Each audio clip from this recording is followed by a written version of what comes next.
And now we'll open almost 20 minutes of question. You can ask both researchers. Yes, please. Even they have not from the WAC for some other things, no? From the WAC. Foundation. From foundation. Yeah, some all schools have some extra supports locally, but for the prayer schools, actually, you can say that this is very privileged schools in Turkey for years, because they have dormitory mostly. If a family send prayer schools, Imam Hatip schools, their children, they don't need to think about them, because government mostly care for them. But for the others, you don't have to housing support from state. And even in university, not enough housing support by the state. But prayer schools is not the problem generally. Okay, thank you. Wait, you wanted to ask? Yes? It's fine. I actually wanted to make some comments and also ask questions to put in perspective generally the education system in Israel and Turkey comparatively.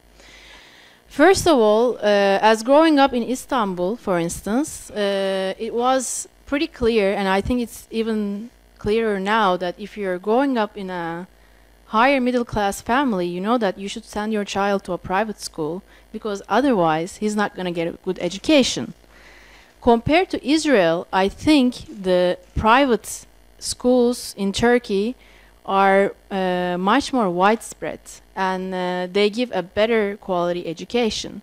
And not only that, the few good public schools that we have in middle and high school, you have to go through this high school education, high school exam, where you have to enter the Dersane system, which is basically a system that prepares you for the exam for you to be successful, and it's a lot of money.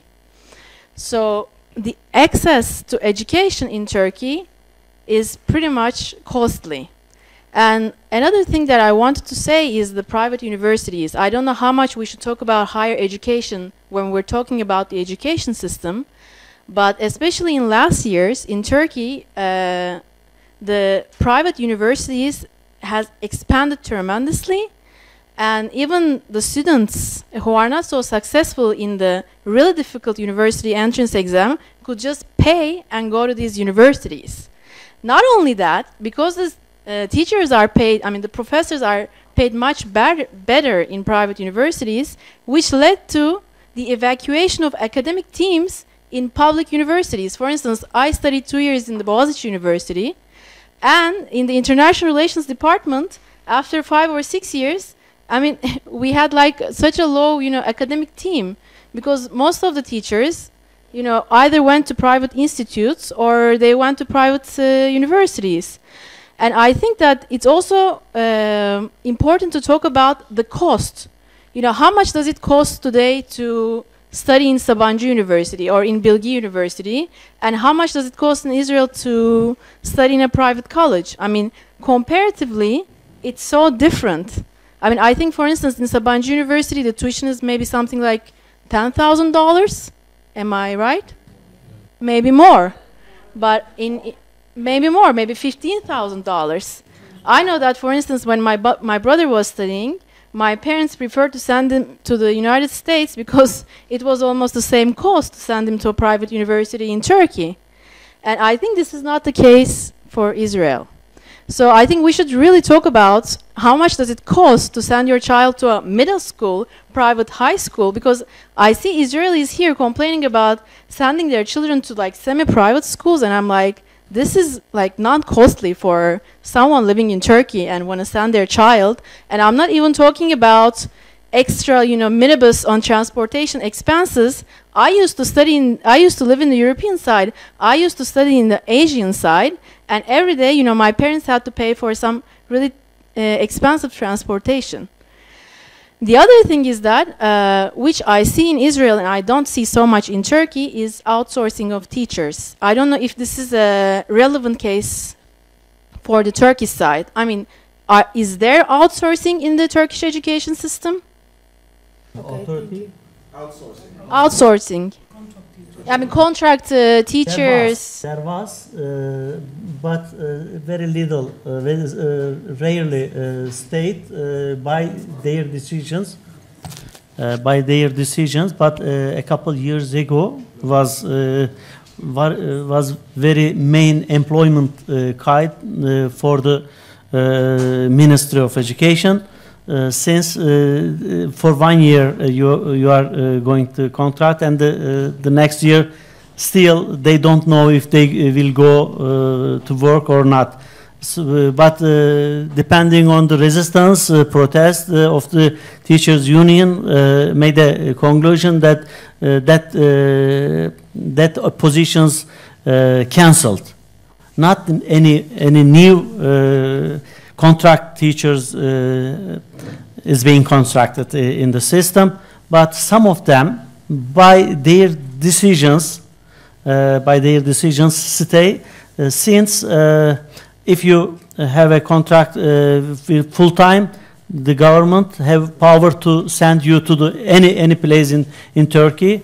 But for that contract, you are staying at the same schools. Generally, the end of their working time, to people, older teachers, is preferring this. I think in a couple years, totally will be diminished contract teachers. But some teachers only for very temporarily, if there is not a show up for the classroom by a teacher for a couple months because of the pregnancy or some conditions, only schools can employ another teachers temporarily. That still continue. Thank you. Dr. Varda Schiffer, would you like to answer?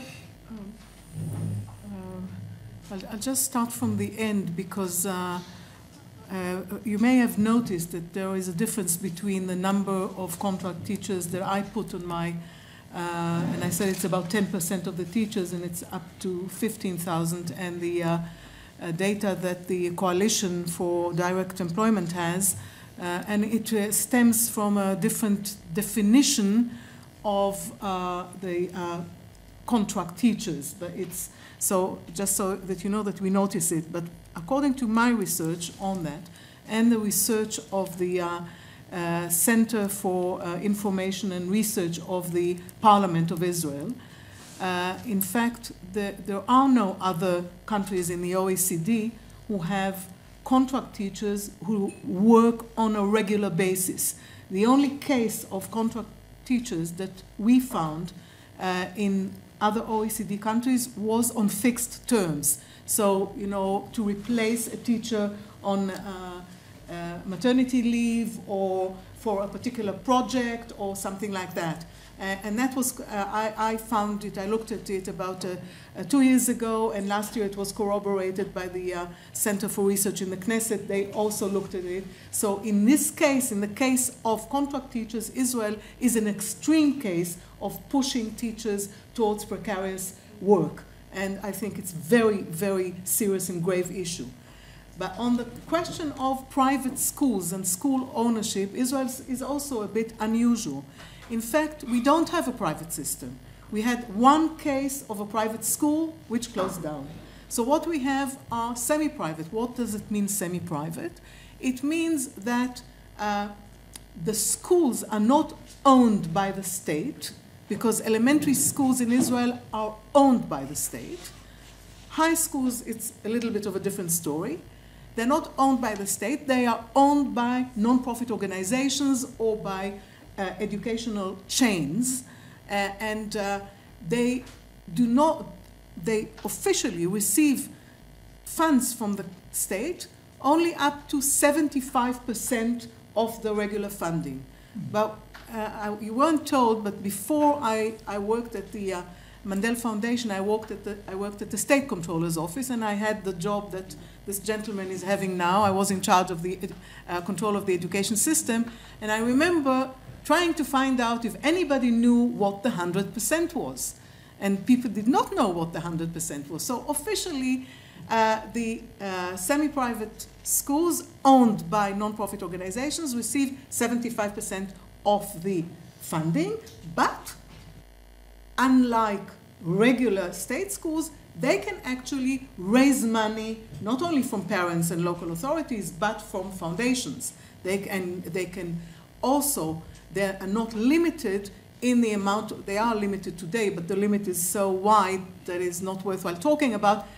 They can raise funds from parents much more than parents, than schools, state schools. State schools, to answer your questions, 1,600 shekel a year. That's what parents can pay. But I want to tell you, in the countries that we want to be compared to, like let's say the Netherlands or the, parents don't pay anything. It's free. So 1,600 shekel. In these semi-private schools, just according to a research of 2 weeks ago, it can amount to 10 and 12,000 shekel a year. A year, not a month. So yes, but this is not the issue. The issue is where we are starting with and where we want to go to. First of all, I think that we still have a very, I hope so, strong notion of the importance of equality in education. And also, as was said here, I think most of the population in Israel would say that education is a right. Israel is a signatory of the Covenant of the Right of the Child, and it's a right, and it should be a right in a democratic country, because how can you exercise your democratic rights if you don't have education? So I think these two things would point to the fact that ideologically we would say education should be on a very high level, free for all, at least at the elementary level. And we're talking about the elementary level, so that parents complaining about how much they pay, I mean, I wouldn't want them to complain about that. I would want them to complain that they don't get good enough education free, if they don't have money. I mean, if they have money, they pay and they get a better education. The last point I want to make here about the PISA, I agree with a lot of what you're saying, but as a result, I think, of the disparities and the privatization, our excellent pupils are on a much lower level than the excellent students of the OECD. And that's another worrying thing, because if you have such high disparities, the very good students also go down, They're not pulling anyone up, they're going down. And that's what we also see at the PISA. So the level of education that generally kids in Israel receive today is unsatisfactory, to say the least. Thank you very much. Let's try to make it shorter, everybody, because we have only a few minutes. Dr. Amir Paz-Fuchs, and then you wanted to talk. Okay, thank you very much. It's a problem now that you said I have to make it shorter, because I think I have only 8 points. So I'll try to make like 10 seconds per point. 10 minutes? Okay, where do I start? I'll start with something that Onen just whispered to me. I hope that's okay. And that's connecting your 2 points, which is Israel is unique in outsourcing within state schools, and Israel is unique in the fact that it doesn't have private schools. Israel is unique. What Onen whispered to me is that the two are connected. Because, for example, in England, there indeed are no privately employed or agency workers basically in state schools, but there's obviously an abundance of independent schools and what they call bizarrely public schools, which are actually private schools. And what I would suggest perhaps is that there's a pressure valve, right? So people, the middle class, and we mentioned this with the health, the middle class, some people in the upper middle class want to pay for education. They want to pay for education, they want a better education than the rest. And either they pay for more agency workers, more teachers in the classroom, more help in math, education, etc., in the state school, or when that exists, they'll just go to independent schools. So it's one or the other, and I think the two stories kind of complement each other. You mentioned, and I can't resist, the education is a right, and I can't resist as a lawyer. And it's interesting, are we talking about a right to free education or on the right to choose education? Because what has happened, if you analyze the legal cases, the court cases in Israel, the court has come down on the very liberal / even neoliberal side. So when parents wanted to start up new schools, they relied on the right to education. Because of my right to education, I have a right to start up a private school. And and the same thing happened, by the way, in Canada with regards to health. So what you have in the name of the right to health, we have a right to a private hospital, private insurance, etc., and not the right to free, at the point of delivery, health or education. One thing that I'm wondering if this could happen here and or in Turkey, it happened in Sweden and led to the collapse of the education system, which was privatized, interesting.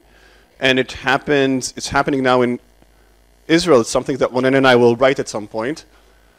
It's the concentration of providers into major companies.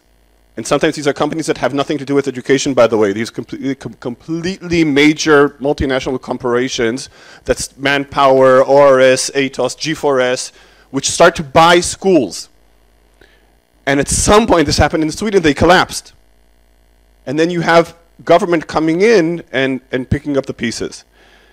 And finally, both from ourselves and the Turkish friends, and it's 4 points out of 8, I'm wondering to what extent does a multicultural society have more need for private, bottom-up initiated schools? It's something that Britain is experiencing at the moment, especially, interestingly enough, with Muslim communities that are coming in and saying, we're not getting what we need from the state system, and therefore parents are coming into the state and saying, we need our own schools for our children with particular values, etc. And I'm wondering to what extent there's more pressure for private initiatives, the more the society is a multicultural society.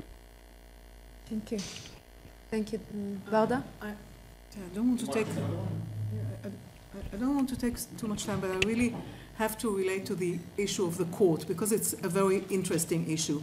I would say, first of all, that the basis was we don't have a basic law of education.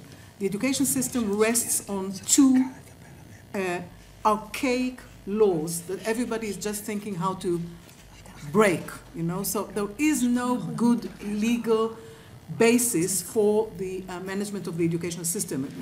So parents went to court mainly with the Covenant of the Right of the Child. And it says two things at the same time, that the community has, or parents have a right to influence the education of their children, and that the state has an obligation to provide education, basic education, to the child with, you know, this phrase of bringing the potential, to bringing the child to its full potential. So the courts in Israel shifted. During the 80s until the middle of the 90s, they went with the big ethos of the homogenic, you know, state school. And suddenly, not suddenly, in the mid-90s, you can see the prevailing multicultural and politics of identities influencing the courts. And the courts sort of shift slowly towards supporting the rights of the parents to influence their children. So I want to say something you write about that, and the ministry, it's interesting because that's one of the contradictions. The ministry fought their case for public education against these parents in the courts. So the ministry was not on the side of privatization, it was on the side of the public education. I lost my, what I wanted to say is I don't think England is a good example for us. I think Holland is a better example for us because it shows that the relationship between the ownership of the school and the ability to actually implement the right of education is non-existent. You can go, I don't want to go too far, but what Holland does is 60% core education, 40% community education, right? The schools are owned by the communities. They can establish a school, but it's 100% financed by the state, and it's highly regulated in terms of the teachers, the core curriculum, those 60%, but also in terms of the 40%.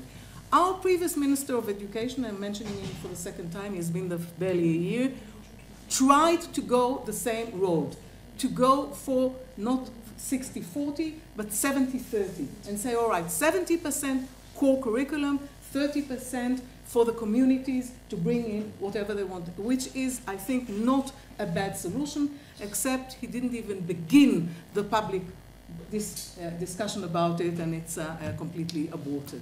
And So I there will are say even solutions did here. more privatization himself. And unfortunately. eventually did more privatization himself because he couldn't correct the teachers' problem. Professor Hassan Hussein, would you like? Thank you very much. Thanks again. It is hard to complete all the issues in a session, of course, but maybe we can try to say again and again and again what is the important. What is the most important thing in education? The structure. It should be public or private. What is the meaning is private? Teaching is a privilege. That privilege is being transferred to a group, a person, to use above our children. What are they teaching? For money. But this not every time is being taught for money. Most of the private education, it seems to me, in Turkey, is being realized not for money, but by money, by corporate money, for hidden aims, to conservatize the society, making more religious, some kind of religious ideas to flourish in a country, in a region. So sometimes some investors give money in a private schools and teaching hidden curriculum, teaching some behaviors, can be. Also, in this situation, what about equity? What about justice? What about the peace? What about scientific or others' feelings for the future? So, if you think in neoliberal way that this is good schools because they can get a better job. This is what very good, strong incentive motivators for families. What do you say about if there is a bandit trainer school that they can get very good money for that in that condition? For example, in Pakistan, or in a non-well-organized country, if people enroll their children a bandit school, they can get power. Or for casino workers, you can provide very good talents. You can be sure that they will get good money. Is that true? No. why you are saying that this is not true, but otherwise this is good, only one aim, your children will have good benefit, good job with high salary against the others' children. So we should have the issue as a society and for benefit of all. If you think competing is best, who knows who will win, and the winner will take all. Winner, we will go, we will stop at winner will take all. We don't know who will win at the end. So we should think on it before then go to that point. Someone will win and will take all against the others' benefit and maybe sometimes others' life. Okay.